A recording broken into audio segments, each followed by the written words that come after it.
Blog Talk Radio. Hello and welcome to another episode of Lectures of Fallen Wisdom. Today we're going to talk about how mood-altering drugs keep the outside world static.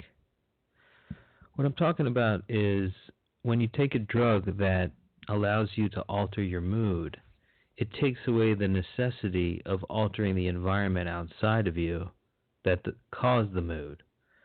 So some people, they get, for example, frustrated with their job, and instead of going out and finding a new job, they go home and get high and realize, it's not so bad. So if you can alter your mood, you're going to be less motivated to alter your outside world. So if you're constantly taking drugs to alter your mood, guess what? Your outside world is not going to change that much. It's going to stay basically the way it is because you've made yourself cool with it by taking the mood-altering drug. Chances are, if you didn't take the drug, you would just naturally change your environment to make yourself feel better. But if you've got the shortcut of changing your emotional state, changing your mood through mood-altering drugs, you're just not going to take that road. And so it's very unsurprising that your life would change at all or that you would ever do anything different than what you were doing yesterday. You're never going to break out of the chain as long as you're using mood-altering drugs. You're always going to remain in the station you are with very low level of accomplishment. Accomplishment comes from using the frustration of not having accomplishment, fueling that into having it. And then you get the feeling of accomplishment, which is a pleasurable feeling. If you're just getting the pleasurable feeling from a drug, it's just a shortcut, but nothing changes in your life because accomplishment creates changes in your life, and the byproduct of accomplishment is pleasure. That's usually what you're going for when you feel frustrated that you haven't really done anything great or you haven't done anything worth noting in a while, and you just feel like your life is just this static thing that never progresses. Chances are you're delving too much into mood-altering drugs. Now, for people who take antidepressants, that's just a constant state of mood alteration. You're never going to change your world. You're never going to change anything about your world. It's going to be just fine. Now, there's some who argue, well, that's fine. I want my world to be just fine. I just want to feel fine. I don't care really how it is. I don't care about accomplishing anything. I just want to feel good in my life.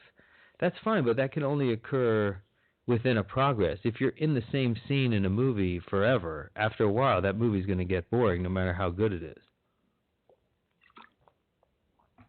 Life is about changing scenes.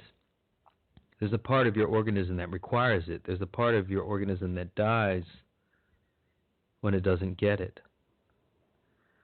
Now, you've probably explored more than your share of internal reality, internal mood alteration, if you're a avid drug user. And by drugs, I'm talking about coffee, I'm talking about cigarettes, I'm talking about alcohol, I'm talking about anything that alters your mood, and the harder stuff.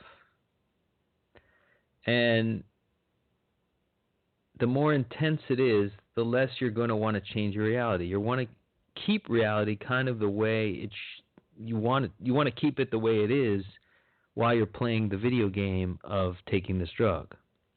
And if that's just a constant thing, essentially you're sitting in your room playing a video game all day instead of going out in the world and playing real life. Now, if this is not some grand revelation to you, great. But if it is kind of hitting with you that, yeah, my life really hasn't changed in a while. Like, I've been kind of doing the same shit for like 10 fucking years or whatever. Chances are there's a mood-altering drug in there that's making it easier. Check it out. Like, if you were in jail, it would be a lot easier to get high every day and be in jail than just be in jail sober. And if you were in jail sober, you would be like figuring out all kinds of ways. You'd be going to like the law library and checking out books on figuring out ways that you can get yourself free. But if someone just gave you a big old bag of weed or a bunch of alcohol or whatever kind of drug you wanted to just, you could just play in your mind the whole time. You wouldn't need to leave the jail to feel okay. But when you look at it from the outside, you're living in a prison. This is no good. So mood-altering drugs essentially imprison you in the reality that you created when you were on them. You've basically created, if you're an avid drug user, you've essentially just created a drug den of a life that doesn't change. And you just want to keep it that way, and you want everyone to shut up. And you don't want to think about the future, and you don't want to think about anything. You just want to do the drug and feel better and move on. Yes, and you're here to help.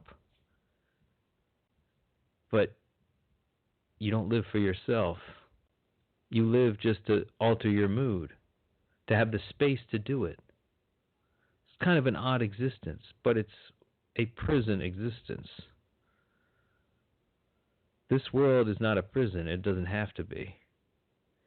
When you take mood-altering drugs, you essentially are admitting that it is. You're accepting it as a prison, that you must take mind-altering substances to enjoy. That can't be good for you. It's got to be something bad.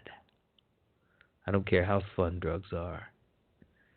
Now, drugs, they occupy this strange line on the line of reality and fantasy. With the conjunction of the mind, certain drugs, when taken very sparingly, can allow you to jump up extra levels. But it's just a one-time jump. It's a one-time dose. It's a one-time out of a long period of sobriety where drugs kind of have that effect. If they're being used for just everyday mood enhancement, they're nothing but prison shackles. That's all they are. Interesting, right? The same thing that would be a prison shackle doing it every day can actually free you from shackles if you do it like once a month. So this is part of an ongoing series that I'm going to try to include on here about how to do drugs, because most people don't know what they're doing. They're usually either doing them constantly or they're avoiding them completely. There's very few people that are using drugs in a responsible way, in a way that a shaman would use drugs, not his dumb disciple or his spoiled son. Using drugs is a very solemn occasion, and it's not something to be taken lightly as in a party atmosphere. If you want to have a good heart-to-heart with somebody after a long period, okay, I can understand, like smoking some weed with him and doing that. But if it's just an everyday thing, if it's just something that you're constantly doing, you're not going to get out of it anything, really. In fact, it's going to be part of your prison. It's going to be the shackles that keep you in prison. So these are the two things. It's like this very enlightening thing can also become a shackle onto your wrist if you abuse it. Maybe that's the journey you needed to have. You know, we talked before about not taking real full responsibility or feeling guilty for having been on drugs for such a long time. We can't really control what we've been doing. This thinking part is not really making the decisions, is not really controlling action. So we can let go of the guilt, but we can also realize what's going on. Sometimes just knowledge itself changes the organism. Because the knowledge that you have, the knowledge that you can gain, will be shared with the organism controlling action. So when you find something to be true, that's how it can control action. If you can believe something, but not just believe it, but know it. So if you know that it's true that drugs are essentially shackles on your being, shackles on your outward situation, that they are the shackles of a prison when used on a daily basis, can that knowledge affect the thing which is doing the drugs, which is really not the person listening to this, but can that knowledge affect that being? Because the being now has that knowledge. And it's undisputed. Because naturally, our moods are there to get us to work onto the environment, to get us to change it. You don't like what's going on in the world? Well, go out and change it, is what they say. Now, of course, how do you get your organism, which really isn't in control, which you aren't really in control of, to do that? Well, it's to just get a few facts on the table. And this is a fact. The fact of drugs. Mood-altering drugs.